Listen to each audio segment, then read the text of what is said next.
Your first marathon. It's a little bit like your first kiss. Special, something that you will remember for a long time, maybe even a lifetime. I'm a little bit hazy on my first kiss, so not going down that road.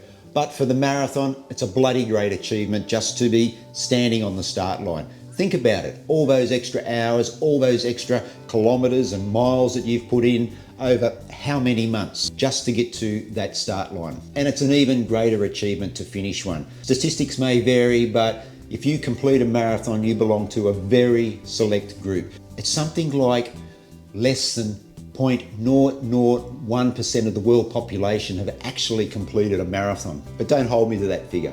Look, let's be honest, that first marathon hurts. And that pain, you're going to remember that for a long, long time. And no amount of euphoria crossing that finish line is going to prepare you for how you will feel over the next few days after finishing a marathon. Your body will ache, you'll question why your legs aren't working, and you will vow never ever to do another marathon. But I guarantee you that when the muscle soreness subsides and you're able to walk downstairs again properly, you're going to be seeking out marathon number 2. One of the runners that I coach in the Run with Woody squad, Daniel, he's running his first one in just a few days' time at the Sunshine Coast Marathon. Daniel is a relatively new runner and we've been working together for a little bit less than 6 months. He's at that stage in his running journey where his fitness base is getting a lot stronger, his times are rapidly improving, and he's running a lot further than he ever has before. A few weeks ago, Daniel sent me an email with a list of questions just asking me about my marathon and racing experience. So what I thought I would do in this video is answer Daniel's questions, hopefully provide him with a few tips for his first marathon, and maybe help you as well, whether it's your first or your 21st. Before I answer Daniel's questions, just a quick update on my running. That first week back after the 9-week break, resting the knee. You saw the first run back in the last video, guys. If you did miss that video, a link to the video in the descriptions down below. I was true to my word. I ran every second day, so I got 3 runs in this week. Run number 2 was a 5-minute walk, warm up and cool down with a 20-minute run. No issues with the knee. I was back on the grass again, just taking things nice and cautious. 2 days later, went to park run just with the intention of trying to run throughout. 27.5 minutes I was aiming to go. That's 5 minutes 30 per kilometre. Got swept up a little bit with the runners around me and ended up with a 25:34 official time. Heart rate maxed out at 148. While I didn't struggle, the fitness and the cardio has got a long way to go. But the most pleasing thing being on the concrete path was that there was no issue with the knee. It felt okay throughout, so that gives me a bit of confidence leading into week 2, where I'll continue to do the 1 day on, 1 day off of running, and then maybe after this next week, might just plan to get a little bit more structure into my running and see where we go from there in the future. I'll get to those questions soon, guys, I promise, but I just want to do a big shout out to Ross L, Mr. T Thacker and Rick Larkin, who provided the channel with some super thanks after that last video. A huge thank you to you guys. Look, I'm humbled and greatly appreciative of the support you are showing the channel, so thanks very much, guys, and all the best. If you're not sure what super thanks is, guys, I did explain it in the last video, so if you want to check that video out, link in the descriptions down below. All right, let's do it. Let's get into Daniel's questions. Gold Coast Marathon 2008. I'd been back running less than 12 months after a 20-year hiatus. I was using an online training program. I think it was about 12 or 14 weeks. Fairly basic, a long run, a medium long run, a couple of speed sessions, some easy running. It was a disaster. No running in the last month. I picked up a little calf or a hamstring niggle, and I had 1 run leading into the Gold Coast Marathon 2008, and it was 2 days before, just to make sure that I was going to be able to run pain-free. Look, up until that last month, everything had been going really well with the training, but it was just a combination of increased mileage in the longer runs and the higher intensity with the speed sessions, and I just wasn't doing any maintenance or anything like that. And it caught up with me, and that niggle was just enough to throw me off in that last month. And I just went into the race really underdone, and you just can't do that in a marathon. I didn't have any nerves on race day, despite the hiccup that I'd had over the past month. The run on the Friday before had given me a little bit of confidence that everything was going to be okay with the body. It was just going to be my fitness. In the end, I wasn't really concerned about the time. All I wanted to do was run the entire distance. I ended up finishing in 3 hours 34 and some change. You've got to respect the marathon. The biggest thing I took away from that first marathon was that you've got to go into a marathon close to 100% fit.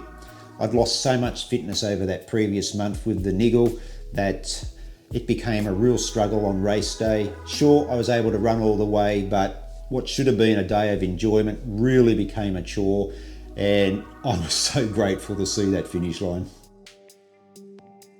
Hydration and nutrition were two of the things that I really did screw down for my next marathon. I had no idea about either leading into that first marathon. I think on the course I just used water at the drink stations, no gels. Also, I really respected the fact that I needed to be fit if I wanted to run well on the day. And for my second marathon, 2010 Gold Coast Marathon, I prepared well. I thought that I was in pretty good shape to run a decent sort of a PB, but I think I had a touch of food poisoning from the night before or something like that, because I was reduced to a walk very early on in the run and finished 3:32 and some change. It was still a PB, but that night after the race I was violently ill. I was up all night and I was as crook as a dog. Sunshine Coast Marathon is definitely my favourite race. 2013 is when I ran my third marathon. It was also a Boston qualifier. I think I ran 3:03 and some change, but I've been back to Sunshine Coast several years since. I've been a pacer there for the marathon. I ran a really good half marathon up there last year. The vibe and atmosphere up there on race day is really fantastic. And look, as I said, I think in the last video, that Sunshine Coast Marathon's only going to get bigger and bigger over the next 10 years because Sunshine Coast is hosting the Olympic Marathon in 2032. Yeah, really looking forward to getting up there in a few days, supporting all the runners, and especially you, Daniel, running your first marathon. Very hard to narrow it down to just one park run. I like the park runs that are by the water, Golden Beach on the Sunshine Coast, Sandgate and Wynnum here in Brisbane. Wynnum is my home park run. The busiest park runs that I have run in, South Bank here in Brisbane, Albert Park in Melbourne. And the toughest park run I have done is Nambour. It's on a trail, it's up and it's down, and if you're very lucky you might even see an emu. You might think it's the 2010 Gold Coast Marathon after what I've just said, but unfortunately it's the 2014 Boston Marathon. Everything just went wrong for Boston for me.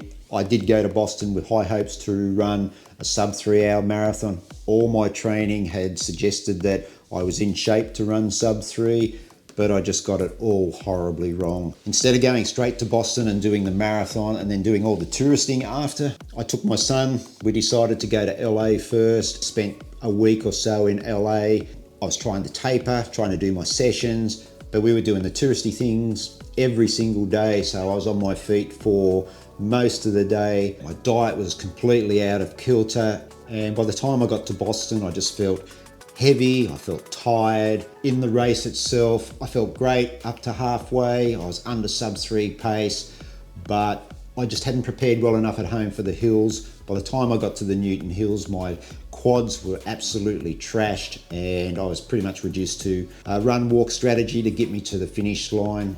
Ended up running about 3 hours 22 and some change, so you can see there was a big fade there over the second half.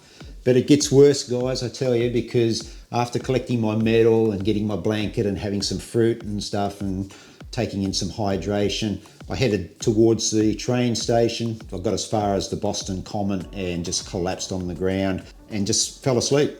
And I slept for an hour or two, then went and caught my train, got on a train. The train was packed.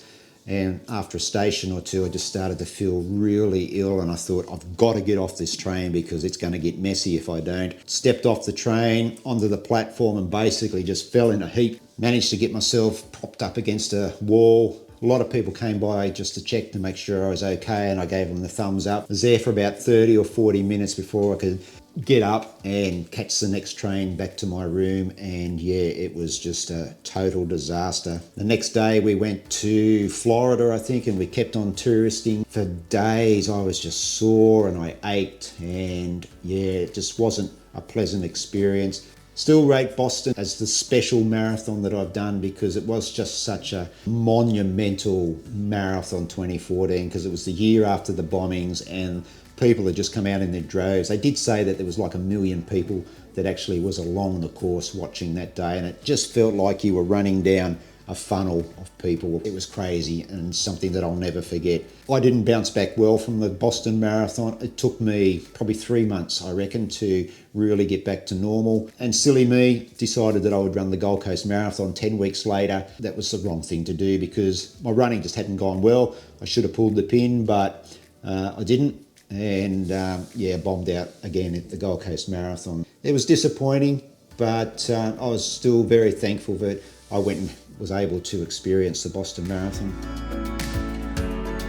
To be totally honest, I don't have any now, and it's only because of the uncertainty with this knee. I don't know what sort of mileage I'm going to be able to do in the future. I don't know how often I'm going to be able to be running, so there's nothing really on my bucket list at the moment. I want to see how this knee goes before I sort of start worrying about anything like that. There we go, Daniel. I hope that helps you with your first marathon at the Sunshine Coast in a few days' time. And hopefully I've helped somebody else planning to run their first marathon or their 21st marathon. Guys, if you have made it all the way through to this point in the video, I really do appreciate you watching, and I do appreciate everyone's support here on the channel. Remember guys, run well, run safe, be kind to each other, and I will catch you in the next video. Hooroo!